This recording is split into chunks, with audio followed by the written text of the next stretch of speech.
Hello everyone, this is your educator Mansi Gupta. Welcome to Ready for Study. आज हम class 8th की सामाजिक विज्ञान की आपकी वर्कशीट करने जा रहे हैं।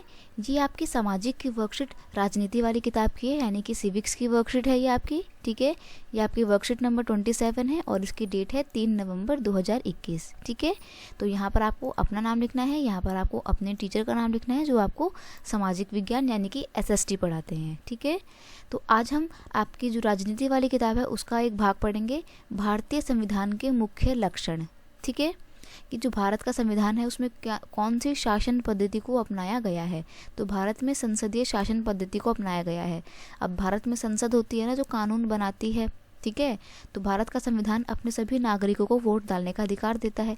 आपसे कोई मना तो नहीं करता ना कि आप वोट मत डालने जाओ। हाँ, अगर आप अंडर 18 हैं तो आपको ज़रूर बोलेंगे कि भी आप छोटे हैं तो आप वोट नहीं डाल सकते। 18 साल से अगर ज़्यादा के हैं तो सभी लोगों को वोट देने का अधिकार है बिना किसी भेदभाव के। ठीक है, संविधान सभा के सदस्यों को ऐसा महसूस हुआ कि स्वतंत्रता संघर्ष ने भारतीय जनता को वयस्क मताधिकार का प्रयोग करने के योग्य बना दिया है। उन्हें विश्वास था कि इससे लोकतांत्रिक सोच और तौर तरीकों को प्रोत्साहन मिलेगा।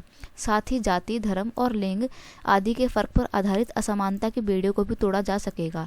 अब देखो, जिन्होंने संविधान बनाया था, संविधान बनाते बनाते उन्हें ये चीज़ महसूस हो गई थी कि जब भारत की जनता अपने देश की आज़ादी के लिए लड़ सकती है तो वह कोई भी कार्य कर सकती है ना। तो उनको लगा कि हमें अपने देश की जनता को लोकतंत्र में जो है भागीदारी बनाना चाहिए और इसके लिए हमारे को उन्हें सभी तरीके के अधिकार देने चाहिए, वोट देने का अधिकार देना चाहिए ताकि वो अपनी शासन पद्धति में भागीदार बन सकें। ठीक है, और वोट देने का अधिकार बिना किसी भेदभाव के होना चाहिए ताकि जो असमानता वाली बेड़ियां हैं अपने समाज में उनको तोड़ा जा सके। ठीक है, अब देखो, सार्वभौमिक वयस्क मताधिकार क्या होता है। सार्वभौमिक वयस्क मताधिकार से मतलब यही होता है कि 18 वर्ष से अधिक उम्र के सभी व्यक्तियों को बिना किसी भेदभाव के वोट देने का अधिकार होता है। ठीक है, और अपने जो प्रतिनिधि हैं उनको चुनने का अधिकार होता है। और जो जनता अपने प्रतिनिधि जिनको चुनती है, जिन नेताओं को जनता चुनती है, वो नेता किसके लिए काम करते हैं? जनता के लिए काम करते हैं। और अगर वो नेता जनता के लिए काम नहीं करेंगे तो जनता के पास यह भी अधिकार है कि वो उन नेताओं को उनके पदों से हटा सके। ठीक है, तो इस प्रकार जो भारत में संसदीय शासन पद्धति है उसे जनता की शासन पद्धति भी कहा जाता है। क्यों? क्योंकि जनता ही तो सर्वे सर्वा है यहाँ पे, है ना। अब देखो, हमारे को दिया हुआ राज्य शक्तियों का बंटवारा। अब देखो, भारत एक बहुत बड़ा देश है, सारी की सारी शक्तियां हम किसी एक व्यक्ति को तो नहीं दे सकते क्योंकि उसके लिए बहुत मुश्किल हो जाएगा वो, है ना। तो हम क्या करते हैं, जो संविधान है वो राज्य के अलग अलग अंगों के मध्य में शक्तियों का बंटवारा कर देता है। ठीक है, तो अभी हमें ये पढ़ना है कि राज्य के अलग अलग अंग कौन से होते हैं। पेपर में 1 वर्ड या शॉर्ट आंसर भी पूछ लेता है कि राज्य के विभिन्न अंगों का वर्णन कीजिए। तो राज्य के विभिन्न अंग है विधायिका, कार्यपालिका और न्यायपालिका।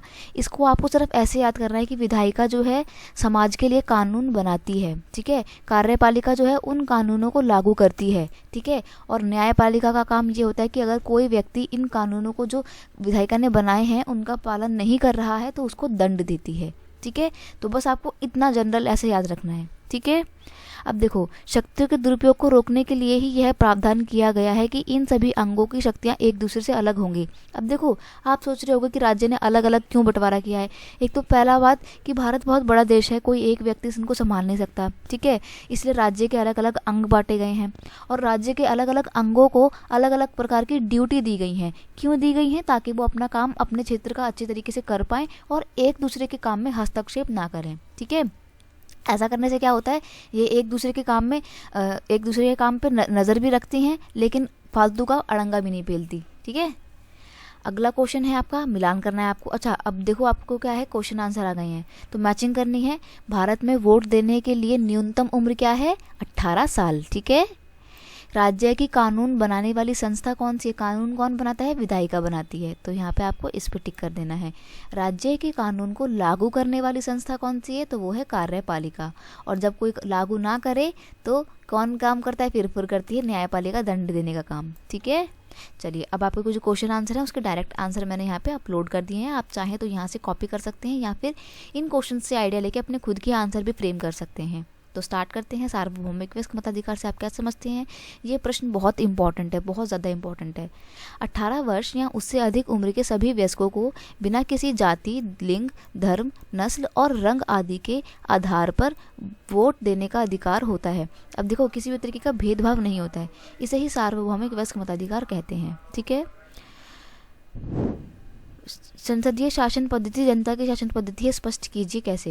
देखो, संसदीय शासन पद्धति को जनता की शासन पद्धति इसलिए कहा जाता है क्योंकि इस शासन पद्धति में प्रतिनिधि अपनी जनता के प्रति पूर्ण रूप से जवाबदेही होते हैं। इसमें क्या होता है, जनता अपनी सरकार खुद चुनती है और जिस सरकार को जनता चुनती है वो सरकार जनता के लिए ही काम करती है, और अगर जनता के लिए काम नहीं करेगी तो जनता उसको हटा देगी, मारेगी पकड़ के बहुत, है ना।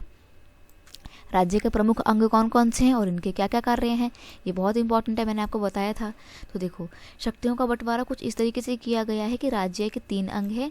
उन 3 अंगों के नाम है विधायिका, कार्यपालिका और न्यायपालिका। विधायिका का क्या काम होता है? इसमें जनता के द्वारा निर्वाचित यानी कि चुने हुए प्रतिनिधि होते हैं जो कानूनों का निर्माण करते हैं। ठीक है।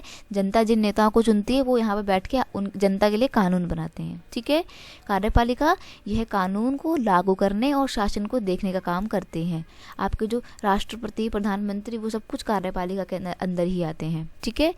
अब न्यायपालिका का क्या काम होता है? यह न्याय की व्यवस्था की देखरेख करती है। इसका कार्य है कानून का सही व्याख्या करना। ठीक है। अगर कोई कानून का पालन नहीं कर रहा है तो उसको दंड भी यही देती है। जितनी भी हमारी अदालतें होती हैं, सुप्रीम कोर्ट, है ना, या हाई कोर्ट, वो सब इसके अंदर ही आता है, न्यायपालिका के अंदर। शक्तियों के बंटवारे से आप क्या समझते हैं और यह क्यों आवश्यक है? तो देखो, शक्तियों का बंटवारा क्या होता है? शक्तियों के बंटवारे से तात्पर्य यह है कि संविधान के द्वारा प्रदान शक्तियों के दुरुपयोग को रोकने के लिए राज्य के प्रमुख अंगों को एक दूसरे से भिन्न रखा गया है, यानी कि सबकी अलग अलग शक्तियों का बंटवारा किया गया है। राज्य के तीनों अंग एक दूसरे के कार्य में कोई हस्तक्षेप नहीं करते। शक्तियों के इस बंटवारे के आधार पर प्रत्येक अंग दूसरे अंग पर अंकुश लगाता है। ठीक है। इस तरह तीनों अंगों के बीच संतुलन भी बना रहता है। अगर पूछे कि यह क्यों आवश्यक है तो यह लिख देना कि एक विशाल देश में व्यवस्था को बनाए रखने के लिए व शक्तियों का दुरुपयोग रोकने के लिए यह बहुत आवश्यक है। ठीक है। तो बस ये आपकी वीडियो इतनी थी। अगर आपको वर्कशीट के सॉल्यूशन पसंद आते हैं और चीज़ें समझ में आई तो प्लीज़ इसे अपने दोस्तों के साथ और क्लास ग्रुप में शेयर कीजिए। वीडियो को लाइक कीजिए और कमेंट करके मुझे भी बताना कि वीडियो कैसा लगा। ठीक है। और अगर चैनल पर नए हैं तो सब्सक्राइब करना मत भूलना। मिलते हैं नेक्स्ट वीडियो में नेक्स्ट वर्कशीट के साथ। तब तक के लिए thank you so much. Bye bye बच्चे।